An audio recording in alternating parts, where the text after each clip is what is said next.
जय श्री कृष्णा। 23वां अध्याय बलि का बंधन से छूटकर सुतल लोक को जाना। श्री सुखदेव जी कहते हैं, जब सनातन पुरुष भगवान ने इस प्रकार कहा तो साधुओं के आदरणीय महानुभाव दैत्यराज ने के नेत्रों में आंसू छलक आए। प्रेम के उद्वेग से उनका गला भर आया। वह हाथ जोड़कर गदगद वाणी से भगवान से कहने लगे। बलि ने कहा, प्रभु मैंने तो आपका पूरा प्रणाम भी नहीं किया, केवल प्रणाम करने मात्र की चेष्टा भर की। इसी से मुझे ये फल मिला है जो आपके चरणों के शरणागत भक्तों को प्राप्त होता है। बड़े बड़े लोकपाल और देवताओं पर आपने जो कृपा कभी नहीं की, वह मुझ जैसे नीच असुर को सहज ही प्राप्त हो गई। श्री सुखदेव जी कहते हैं, परीक्षित यूं कहते ही बलि वरुण पास के पासों से मुक्त हो गए।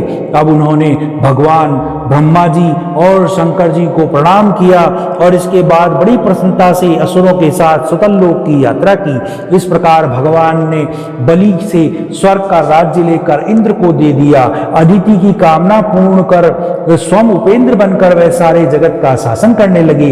जब प्रहलाद जी ने देखा कि मेरे वंशधर पुत्र राजा बलि बंधन से छूट गए और उन्हें भगवान का कृपा प्रसाद प्राप्त हो गया, तो वे भक्ति भाव से भर गए। उस समय उन्होंने भगवान की इस प्रकार स्तुति की।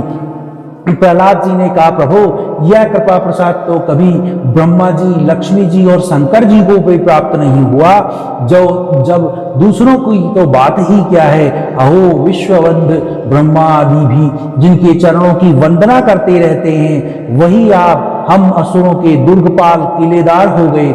शरणागत वत्सल प्रभु ब्रह्मा अनेक विभूति प्राप्त करते हैं, हम लोग तो जन्म से ही खल और कुमार्गामी हैं। हम पर आपकी ऐसी अनुग्रह पूर्ण दृष्टि कैसे हो गई जो आप हमारे द्वारपाल ही बन गए। आपने अपनी योग माया से खेल ही खेल में त्रिभुवन की रचना की। आप सर्वज्ञ सर्वात्मा समदर्शी हैं, फिर भी आपकी लीलाएं बड़ी विलक्षण हो जान पड़ती हैं। आपका स्वभाव कल्प वृक्ष के समान है, क्योंकि आप अपने भक्तों से अत्यंत प्रेम करते हैं। इसी से कभी कभी उपासकों के प्रति पक्षपात और विमुखों के प्रति निर्दयता भी आप में देखी जाती है। श्री भगवान ने कहा, बेटा प्रहलाद तुम्हारा कल्याण हो, अब तुम भी सुतल लोक में जाओ, वहां अपने पुत्र बलि के साथ आनंद पूर्ण रहो और जाति बंधुओं के इसको सुखी करो। वहां तुम मुझे नित्य ही गदा हाथ में लिए खड़ा देखोगे। मेरे दर्शन से परमानंद में मग्न रहने के कारण तुम्हारे सारे कर्म बंधन नष्ट हो जाएंगे। श्री सुखदेव जी कहते हैं, परीक्षित समस्त दैत्य सेना के स्वामी विशुद्ध बुद्धि प्रहलाद जी ने जो आज्ञा कहकर हाथ जोड़कर भगवान का उपदेश मस्तक पर चढ़ाया, फिर उन्होंने बलि के साथ आदि पुरुष भगवान की परिक्रमा की, उनके प्रणाम किया और उनसे अनुमति लेकर सुतल लोक की यात्रा की।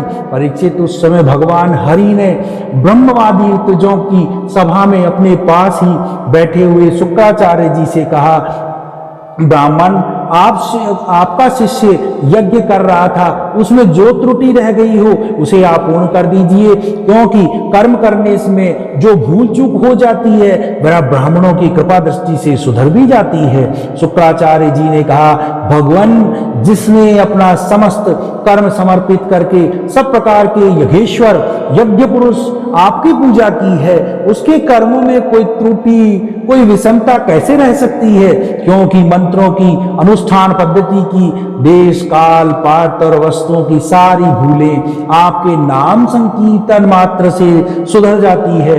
आपका नाम सारी त्रुटियों को पूर्ण कर देता है। तथापि अनंत जब आप संपूर्ण बंधन कह रहे, संपूर्ण आप स्वयं कह रहे हैं, तब मैं आपकी आज्ञा अवश्य पालन करूंगा। मनुष्य के लिए सबसे बड़ा कल्याण का साधन यही है कि वह आपकी आज्ञा का पालन करे। श्री सुखदेव जी कहते हैं, भगवान शुक्राचार्य ने भगवान श्री हरि की यह आज्ञा स्वीकार करके दूसरे महर्षियों के साथ बलि के यज्ञ में जो कमी रह गई थी उसे पूर्ण किया। परीक्षित इस प्रकार वामन भगवान ने बलि से पृथ्वी की भिक्षा मांगकर अपने बड़े भाई इंद्र को स्वर्ग का राज्य दिया, जिसे उसके शत्रुओं ने छीन लिया था। इसके बाद प्रजापतियों के स्वामी ब्रह्मा जी ने देवश्री पित्तर मनु दक्ष भृगु अंगीरा सनत कुमार और शंकर जी के साथ कश्यप आदि अदिति की प्रसन्नता के लिए तथा संपूर्ण प्राणियों के अभ्युदय के लिए समस्त लोक और लोकपालों के स्वामी के पद पर वामन भगवान का अभिषेक कर दिया। परीक्षित, वेद, समस्त देवता, धर्म, यक्ष, लक्ष्मी, मंगल, व्रत, स्वर्ग और अपवर्ग सबके रक्षक के रूप में सबके परम कल्याण के लिए सर्वशक्तिमान भगवान वामन ने उनको उपेंद्र पद दिया।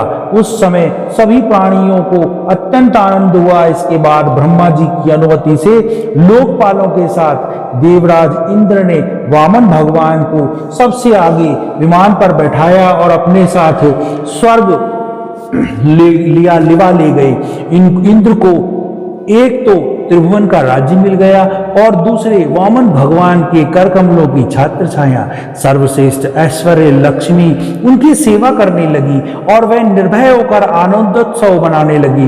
ब्रह्मा, शंकर, संत कुमार, भृगु और आदि मुनि, पितर, सारे भूत, सिद्ध और विमानों रहित देवगण भगवान के इस परम अद्भुत और अत्यंत महान कर्म का गान करते हुए अपने अपने लोकों को चले गए और सबने अदिति को बड़ी प्रशंसा की।